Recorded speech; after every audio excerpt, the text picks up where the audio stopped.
here we have Henry Holub and Troy Burns. Troy Burns is a senior pastor at Sunrise Church of Christ, and Henry's senior pastor at Northside Church of Christ in Spokane, Washington. It's great to have you guys today. I guess tell me a little bit about this relationship and how it initially started and kind of how we got to today, but where did this initially begin? I want to jump in first there because go for it. Because Henry wouldn't want to probably take credit, but really he's the one that got the ball rolling when he first came to town, about 2.5 years ago. Yeah, we moved here in January of 20. Yeah. So and he just stopped by our church building, came in the office there and introduced himself, and just kind of right off the bat, like one of the first things when he hit town was, hey, we want to get to know each other, we want to work towards doing things together. And that was like one of his first things. And so I didn't even know, I don't think I even knew that Northside had a new pastor at that time. So he just pops in, and introduced himself, and kind of all through this since, and then of course COVID stuff hit just a couple months after that, and it's just, that's been a bulk of his experience, which is tough. But just through this whole thing, he's been the one. I've been very supportive and all on board, but he's been the one who's really driven in the sense of like, hey, we need to do this, and let's get together and let's plan some things. Let's have a service together. So before he had a chance to talk, I just wanted to kind of say that a lot of this probably wouldn't have happened without him, and it continues to be the case. So I just want to give him a lot of credit for that. I think our two churches have been on a journey across the last 40 or 50 years where the relationship has looked very, different along the way, but there's always been some back and forth contact. Yeah. And you knew Sean decently well, who was the minister here at Northside before me. And then I think just because my background does include, a Church of Christ a cappella working and disciples seminary and friends in all sorts of places, that sort of interconnectivity has been important. And so, there's this church around the corner, like with a Southern phrase, with a decent potato cannon, I could start here and get there. Yeah. We're not that far apart. We share schools in the same neighborhood.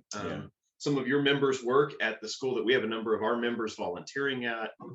So there's always, for as long as I've known, there's been some crossover. It was just a matter of kind of connecting the dots. And so COVID hurt that a little bit. I think I met Troy 2 weeks before the first lockdowns hit. Yeah. Oh, wow. Yeah, because I moved here in January, and then Washington started moving towards lockdown, end of March, 1st of April? Yeah, middle to end of March, I think, but around that time, yeah, probably April it really kicked in. But I think COVID may have given us more opportunity to do stuff like this. We lost normal for so long that coming out of it, it's just like, all right, what do we want to try? Yeah. Very true. Yeah, and Henry's right that there has been efforts over the years, but it seems like there end up being some kind of roadblock where things would kind of fizzle out for one reason or the other. And but since Henry's been here, that's not been the case. It's gotten more and more. Our elders have gotten together several times with us and each other. We've had a dinner and a lunch, and Nice. So it's continued to have kind of regular times of getting together and planning things that our whole congregations can be involved in. So it's really kind of sticking this time. So when that initial introduction, if you will, started and the relationship began, I guess, talk to me a little bit about maybe, Troy, you had mentioned maybe in the past there was an attempt, but something kind of always got in the way, or we just got busy kind of doing things in our own congregations. I guess walk through maybe some high level things of maybe some challenges and obstacles that you felt like you faced, as that relationship kind of continued to blossom. Yeah. Henry's laughing, so there's got to be a good story. Yeah. There really haven't been any challenges since Henry's been here. Right. In the past, it's been really good and smooth overall. There's always a few people that maybe it's just almost a little bit too much for them to completely go there entirely. But in the past, it seems like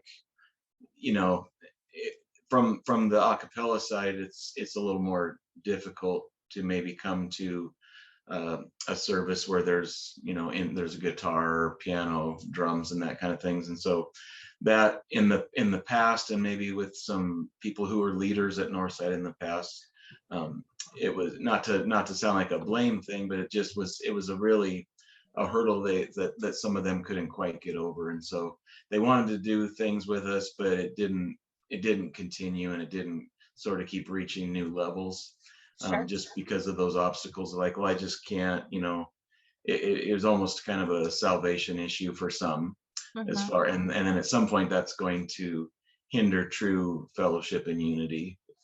And so again, I don't want to sound like I'm blaming one side. It's just that there's less of an obstacle from our side than from the a cappella side. And so I really commend Henry and Northside for what we've been doing these last couple of years now, and even more recently. So but it's and I think there's also the feeling of, even as a leader, like, I'm okay with this, but can I push a church towards something that I know that some of, like, how do we navigate those waters?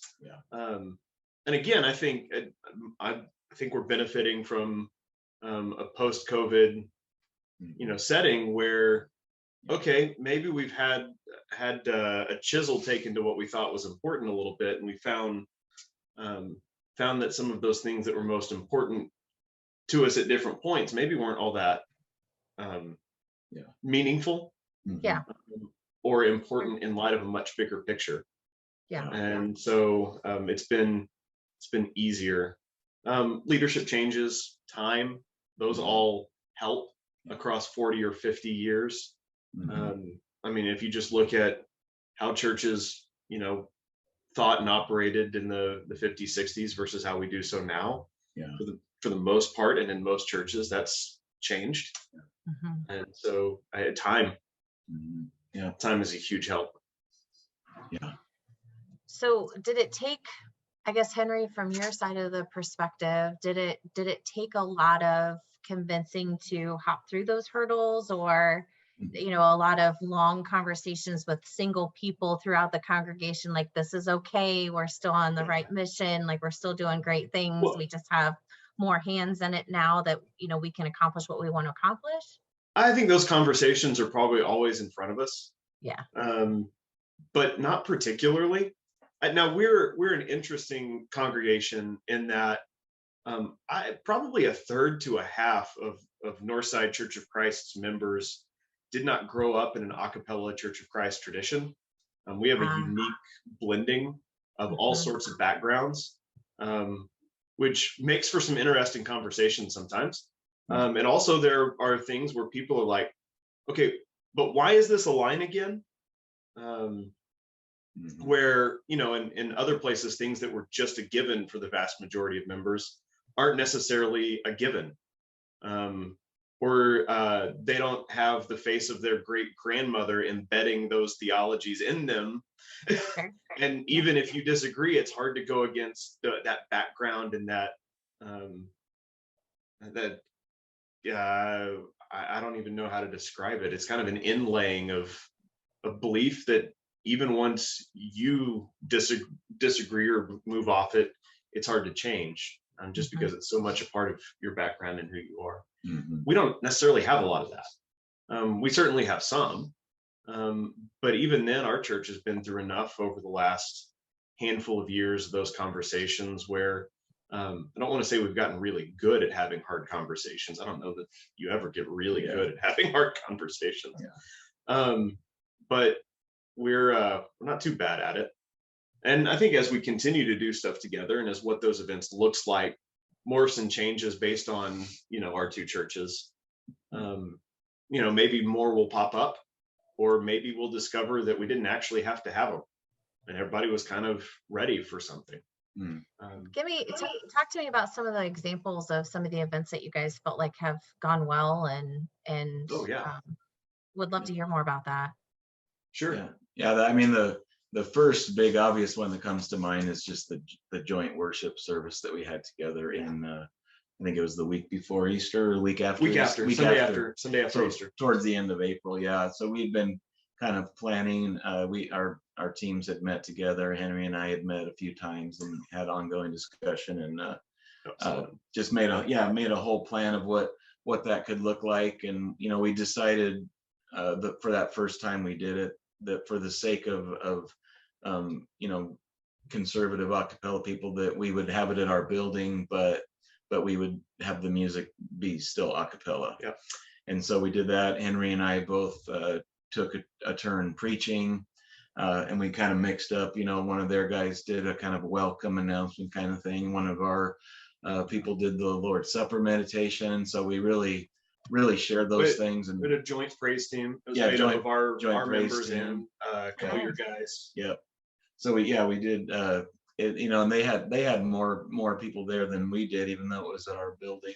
And they probably have a little bit more attendance than us right now anyway. We're both down from pre-COVID, but so just having that mix of people, having a really full place and people being, it had an energy to it. It really did. It really did. Very positive. And it was neat to preach in front of people that you're not usually in front of, and just having a packed house and people you can tell really tracking with you, and they're excited about, and our whole message was focused on unity, being the family of God and those things. And so to have people excited about that topic and those kind of passages from scripture was very exciting. And then Henry could add to, but that's one of the first main ones that really comes to mind. Well, yeah, even just the joint preaching part of it, where you took 15 minutes, I took 15 minutes, and we basically divvied up a single passage. Right. So we were working on one thing. It wasn't an attempt at a greatest hits. It was a joint preaching event, which was fun. Yeah. I was sitting there, he went first, and I'm sitting there scribbling notes in the margins of my Bible, like, make this point, make this connection. It was a living document at that point. Yeah. The first event we did together was almost last minute. We held a Halloween event in our church building. And so we did we opened our children's wing up. You could enter one end and exit the other, and just did everybody decorated doors, and kids in the neighborhood and from town come through and knock doors and trick or treat door to door like that. And like 2 weeks before, we just kind of fired a message over. It was like, hey, we're doing this. We could use a little help. We're short a couple doors. And for that one, y'all actually ended up having more members decorating doors than we did. Wow. That's so cool. That's kind of where we started. And we saw the desire for it, just kind of from our people. It's like, okay, we can run with this a little bit. And every time our leaders have sat down together, which has been just church leaders and then leaders and families, it's 3 or 4 different times now? At least, yeah. We do, we've got a kind of an outdoors ministry here at Northside. We had a bunch of Sunrise families show up to go rock climbing with us one day. The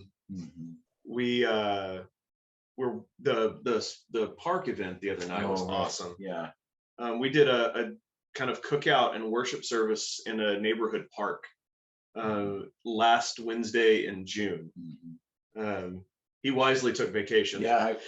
I messed that one up because we were looking at dates for different things, and I had it on my radar for some things we were planning, but I kind of forgot that the picnic week was that. But we are planning to do another. Yeah, we got another one the first weekend in August. Looking first Wednesday. And we're looking toward another joint service in the fall, and so and a few other things going on too that we try to invite each other to.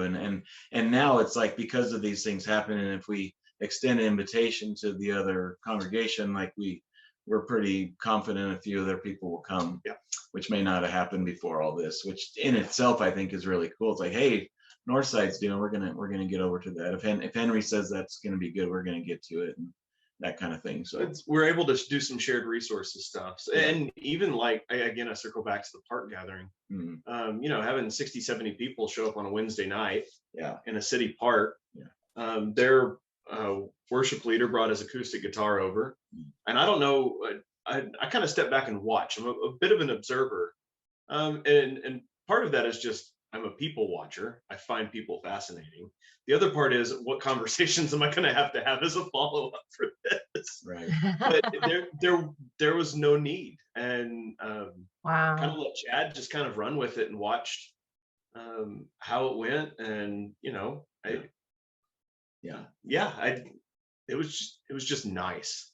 It was Yeah. nice to be together, surrounding, kind of awning in a park where there's all sorts of other like life activities going on. There's a softball game going on the field. There are kids playing on the playground, and just kind of having this thing together in the midst of it all was neat. And then we've got a lot coming up. Yeah. So I think those will all be good as well. Yeah.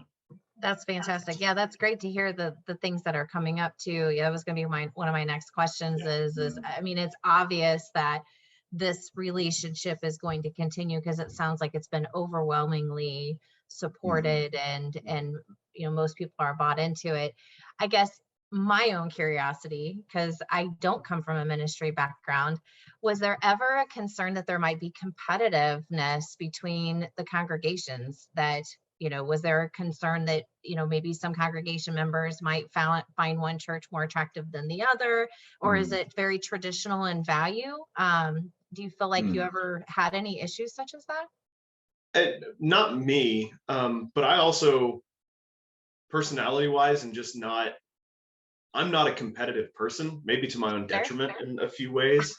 But I think the closest I came was not necessarily one of competitiveness, but on the Sunday that we were all together, because our congregation attendance wise is a little larger, having more of our people, I hate that phrase, but for the sake of this conversation works best. Having more Northside members than Sunrise members in Sunrise's building, I didn't want to feel off. Yeah. And then, but in conversations afterwards, never got the idea that it did to anybody. Yeah. Right. Space tends to end up being far more sacred than we realize in our church traditions. And I didn't want to overwhelm the space. Yeah. But it didn't feel that way at all. And I didn't get the feedback from anybody that was the case. Yeah. Now more of that feedback, if it existed, would have gone your way than mine. But yeah. I didn't sense anything competitive either. It was maybe sort of along those lines. Was just, I think a number of our people were super excited to just have a packed house. Yeah.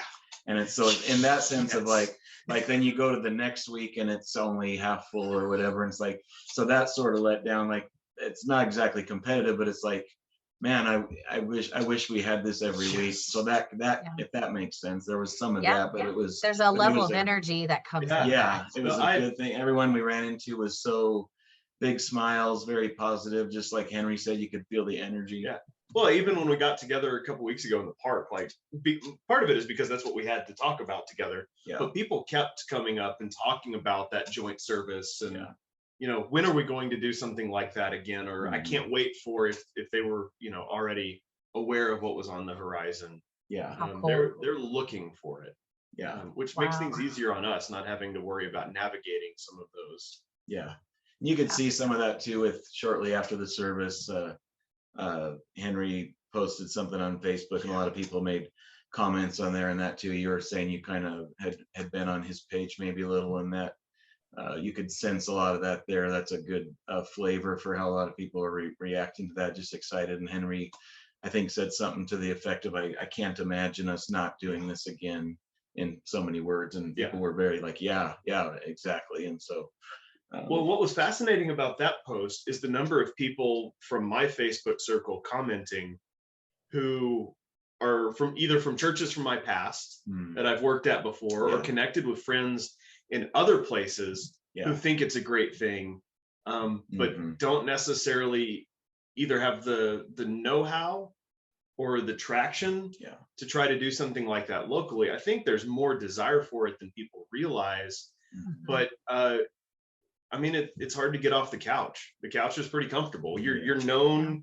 space and territory is there. Yeah. And I think we had just enough inertia to get going. Yeah. Or just enough momentum to get going. Do you think this will have a positive impact on maybe gaining your congregation numbers back to pre-COVID time? Has that been attractive to those that maybe are viewing it online or just haven't made it back in person yet? I think that's a much more complex Yeah, conversation. sure.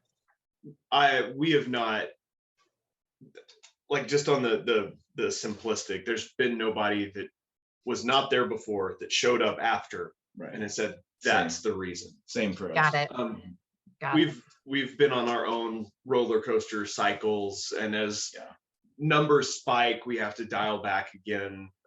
We got run through pretty good the last few weeks with the most recent kind of wave going through, and then summer. It's hard to get much momentum in the summer. It is. But you can do some stuff in the summer that you can't otherwise do, especially where, we're not doing a gathering in the park in December in Spokane, Washington. I mean, I would 100% do it. Yeah, we're gonna take the ski lift to the top, and we're No, I would 100% be in favor of that, but we'd have a whole bunch of popsicles. I would agree with Henry that this has not necessarily affected those who maybe haven't been attending, or they've only been online. That I don't think it's impacted that. But something Henry was saying a moment ago was reminding me, like he mentioned Sean Moore was the previous minister, and he's back in the Midwest now to be closer to family. But his son still lives in the area, and he and his wife, so Sean's son and his wife, they don't attend Sunrise or Northside, but when they heard about this joint service happening, they came to that service because it was just so encouraging to them, and they knew that his dad Sean had tried really hard to have some of these things happen, and it just couldn't really get going while he was here, and so they were so excited and thought it was such a good thing that they wanted to be at that service. So that was a cool moment for me. Well, and if I remember the story correctly, and I again don't want to be telling on anyone, but at one point Sean had a Sunday off and went over to worship with y'all at Sunrise that morning. Yes. And when and this was well back. Yeah, several years ago. But when when word got back to people at Northside, it was it's a problem for a few of them. Kind of frowned upon. Yeah. So I'm trying to come up with the nicest possible way to communicate this. And again, I think in some case it wasn't I don't like this, it was they don't like this, so you can't do that. I see. Yeah. And to even just a handful of years later, or a couple handfuls of years later, be at such a different place.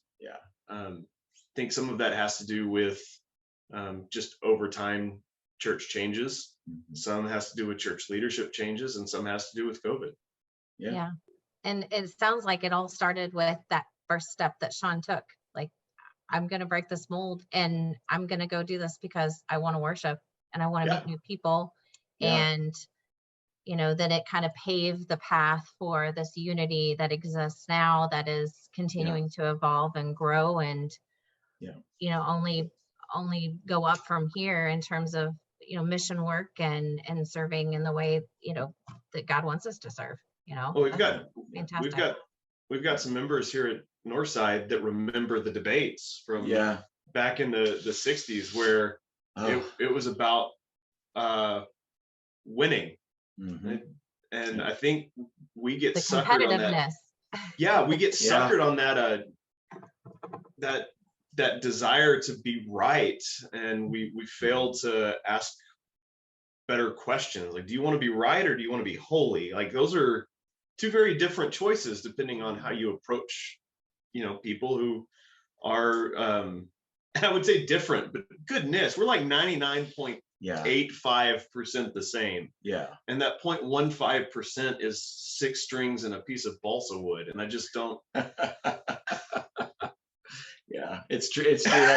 That's something that I've kind of heard that said more and more from people on both, I don't want to say sides, but from both congregations, is just, man, we're a lot more alike than we're different. And the percentage is probably about right, but Henry, and what you said about Sean is really true, that he really deserves a ton of credit for trying to do this at a time when it wasn't going to happen. And Henry kind of did the same thing, but he had the benefit of different leadership and just time, like he said, more people in support, where he was trying to do what Sean was, but now it was much more possible to happen. So Henry deserves a lot of credit too. He also had a better situation. I inherited an opportunity. Yeah, exactly. So he's been the driving force, but it also is the circumstances are different than what Sean had to deal with. Yeah. So, well, when kind we of think change the about, subject there a little bit. no, that's okay. Well, I mean, when we think about, common grounds unity, the message that we bring to people regarding the unity piece, all for the same purpose of serving, we want to have dialogue and discussions, across the streams of Stone Campbell movement. We want to bring that word. So I guess to those that are out there that are a potato guns shot down the road, I mean, you have to imagine that there are several church leaders that are maybe looking down the street going, I really should extend my hand, but kind of like Sean, had that initial hesitation of how it was going to be perceived. What advice do you have for people that might be in that spot, same boat as you, with potentially inheriting an opportunity? It's worth it. So much hesitation is a calculation on the value of the thing itself. Is it worth it to do this or not? Yes. Like the math comes out just fine. Take the walk down the street, or across town, or whatever. If our goal is some purity in theology or doctrine, some perfect alignment between us and whoever we spend time with, well, then you can't even hang out with your spouse anymore. So there are differences between us and our friends, us and our neighbors, us and our family, us and our coworkers, and we don't cut them out of our lives, or hopefully we don't. We've seen too much of that here recently, but not here or there. So why would we say I'm not going to do things with them or spend time with them because we disagree about point X, whose actual importance is so far down the list that it's below the soil. And I think it's so often we just come up with excuses, and I've only got on the couch and comfortable. That's it. I don't know if it's just been experience over the past several years or what, but I just don't have a whole lot of time for that anymore. I don't think I could add much. No, that's a great response. And and I don't want that to sound harsh, because I know even in our buildings, between the two of us, there are people who are maybe not ready to sprint. But I think if we do honest evaluations of where we are as churches, where we are as a culture, where we are as individuals, come on. That's fantastic. Fantastic advice. I mean, it's kind of getting out of that comfort zone. Humans aren't really enough for change, right? It's scary. It's self-preservation. Yes, it's uncomfortable, it's awkward, but it's not necessarily asking for change per se, but just extend an arm, shake a hand, have a relationship, knowing that theologically we might have, like you said, 0.15% differing view or differing structure or view or whatever it may be, but it's so minute compared to the true purpose. And that's what Common Grounds Unity wants to bring to light, is just, we all have different perspectives on things, but at the end of the day, we're all here serving the same Lord Jesus Christ, so it's good to have those dialogues and conversations, and very much appreciate your all's time today and your insight. Hopefully this is motivating and inspiring to those that might have those thoughts in the back of their mind and leadership roles to take that step forward and not sprint, but just take that step forward and see where it leads them. I want to circle back to one thing you said earlier, because I've had a minute to process it. You asked about the competitive side of it. Oh, That's the other who cares thing for me. Yeah. I'm sorry, but if we've got a few members that decide that they'd rather go down to worship at sunrise, Yeah. Okay. Yeah. And vice versa. If they're going to be more involved, more engaged, they're going to be serving, then go do that. I'd much rather have that than have you not attend or not be involved or not serving. The kingdom is not limited to the four walls of this building or that building. And especially as we do more stuff together, like if people get locked into a series that Troy is dear Northside people who watch this, if you get really excited about a series that Troy is preaching, go. It's okay. Yep. Same from me to Henry. Yeah, they're gonna get more out of Henry's messages than mine probably. So if they're excited, well, depending on which Sunday, they may watch me step off the front of the stage, fall on my face on the floor, and if they can engage with something that's actually they're gonna put it into practice in their life, it's gonna change them for the better and become more like Jesus, then that's the bottom line. It doesn't matter which building they're sitting in. Yeah, I agree completely. I think in an ideal setting, we lose the territorial nature of how we treat our churches. Yeah.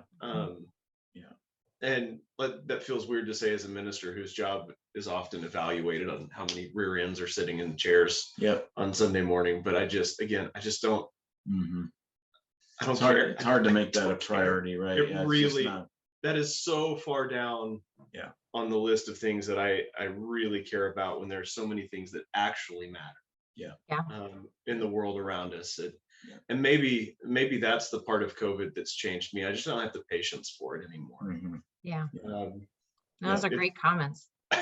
Yeah. And then one other thought to you when Henry was talking about just being willing to come, you just be willing to try to come. The question you're asking before is just, I would say it's good to avoid a mindset of like, this has never worked before. Yeah.